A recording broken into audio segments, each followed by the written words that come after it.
আসসালামু আলাইকুম, সবাইকে স্বাগতম।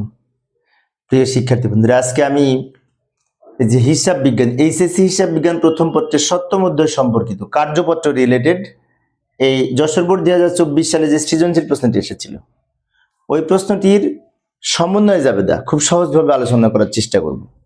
কারণ কার্যপত্র করার পূর্ব শর্ত হচ্ছে সমন্বয় জাবেদা ঠিকমতো বোঝা। সমন্বয় জাবেদা যদি ভালো মতো না পারি তো কার্যপত্র করা কঠিন হয়। তাই সমন্বয় জাবেদাটা খুব সুন্দর করে আমি সমাধান করব। আলোচনায় তোমাদের সাথে আছি আমি মোহাম্মদ সিরাজুল ইসলাম। চলো শুরু করা যাক। এই যে লক্ষ্য করি এইখানে 5টা সমন্বয় আছে। তো 5টার সমন্বয় 1 2 3 4 5টা, এটা জাবেদা করব। সমন্বয় জাবেদাকে সমন্বয় জাবেদা বলে, তাই না? জাবেদা ছক অঙ্কন করি। খ নাম্বারে আমাদের সমন্বয় জাবেদা করতে বলেছিল। প্রথমে বলেছে অগ্রিম বীমার 800 টাকার মেয়াদ উত্তীর্ণ হয়েছে। অগ্রিম বীমার 800 টাকার মেয়াদ উত্তীর্ণ হয়েছে বলতে বোঝায় অগ্রিম বীমা হতে খরচ হয়েছে। তাহলে সেক্ষেত্রে আমরা করব বীমা খরচ ডেবিট আর অগ্রিম বীমা ক্রেডিট।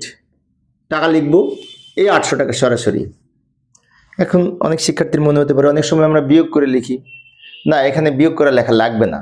এখানে যেহেতু বলেছে সরাসরি মেয়াদ উত্তীর্ণ হয়েছে, ব্যবহৃত হয়েছে, খরচ হয়েছে, এরকম কথা বলা থাকলে, আর রেওয়ামিলের মধ্যে অগ্রিম বীমা দেওয়া আছে, তোমাদের সামনে যদি বই থাকে তাহলে তোমরা দেখো, এই যে যশোর বোর্ড 2024 সালের প্রশ্নে, সেই জন্য অগ্রিম বীমার ভিতর থেকে খরচ হয়েছে। তাই আমরা জাবেদা করলাম বীমা খরচ ডেবিট, অগ্রিম বীমা ক্রেডিট।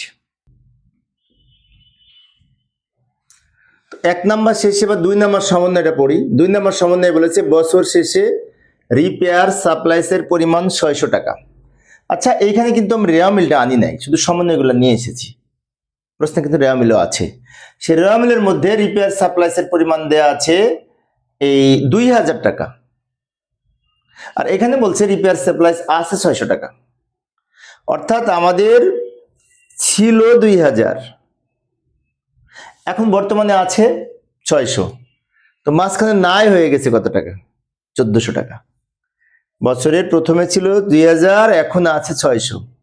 তো মাঝখানে 1400 টাকা নাই হয়ে গেছে, তাই না? তার মানে খরচ হয়ে গেছে। ওটা নিয়ে জাবেদা করব এই সাপ্লাইজ খরচ ডেবিট, সাপ্লাইজ হিসাব ক্রেডিট। টাকা লিখবো 1400 টাকা। আমরা অনেক সময় ভাবি কি যে সমন্বয়ে যে টাকা আছে ওইটা নিয়ে জাবেদা হয়, তাই না? যেমন প্রথমে ক নাম্বারে করলাম, 1 নাম্বারে করলাম, কিন্তু কিছু কিছু ক্ষেত্রে আবার 2টা বিয়োগ করে যেটা সেটা নিয়ে জাবেদা হবে। যেমন এখানে বলেছে সাপ্লাইস আগে ছিল 2000, এখন আছে 600, নাই কত? 1400। এটা খরচ হয়েছে। কার মধ্যে থেকে খরচ হয়েছে? সাপ্লাইসের মধ্যে থেকে খরচ হয়েছে। তাই আমরা জাবেদা করেছি সাপ্লাইস খরচ ডেবিট, সাপ্লাইস হিসাব ক্রেডিট। এবার বলছে রিপেয়ার সরঞ্জামের উপর 10% অবচয় ধরতে হবে। তো অবচয় জাবেদা হবে অবচয় খরচ ডেবিট, পুঞ্জীভূত অবচয় ক্রেডিট। টাকা লিখবো এই 4550 টাকা। রিপেয়ার সাপ্লাইস প্রশ্নে দেয়া ছিল। এখানে প্রশ্নে কত টাকা ছিল? প্রশ্নে ছিল 41,500 না, 41,500 না, রিপেয়ার সাপ্লাই সরঞ্জাম ওই যে 45,500। আমার কাছে বই আছে, বইতে দেখলাম প্রশ্নে ছিল 45,500 রিপেয়ার সরঞ্জামটা স্থায়ী সম্পদ, সেটার উপরে বলছে 10% অবচয় ধরতে হবে। তাহলে 45,500 উপরে 10% হয় 4,550 টাকা। আর অবচয় জাবেদা তোমরা জানি অবচয় খরচ ডেবিট, পুঞ্জীভূত অবচয় ক্রেডিট। যার অবচয় হোক না কেন জাবেদাটা তো ফিক্সড, তাই না? আচ্ছা, এবার বকেয়া বেতন, এটা আরো সহজ। বেতন ডেবিট, বকেয়া বেতন ক্রেডিট। বেতন হিসাব ডেবিট, বকেয়া বেতন ক্রেডিট। এইটা তো সবাই পারি আমরা, তাই না? 500 টাকা আছে, 500 টাকা লিখে দিব। সবার শেষে আর একটা সমন্বয় আছে অনুপার্জিত সেবা আয়ের পরিমাণ 21,500 টাকা। আচ্ছা, রেওয়ামিলে কি অনুপার্জিত সেবা আয় ছিল? না, রেওয়ামিলে অনুপার্জিত সেবা আয় নাই। রেওয়ামিলে আছে সেবা আয়, আর সেবা আয় রেওয়ামিলে আছে, অনুপার্জিত নাই। তার মানে কি এই অনুপার্জিত সেবা আয়টা এখন লিখতে হবে।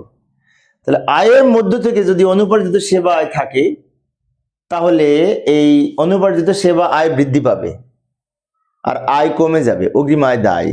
তার মানে এখানে দায় বাড়বে, আয় কমবে। যে আয়টা কমবে সেই আয়ের নাম সেবা আয়।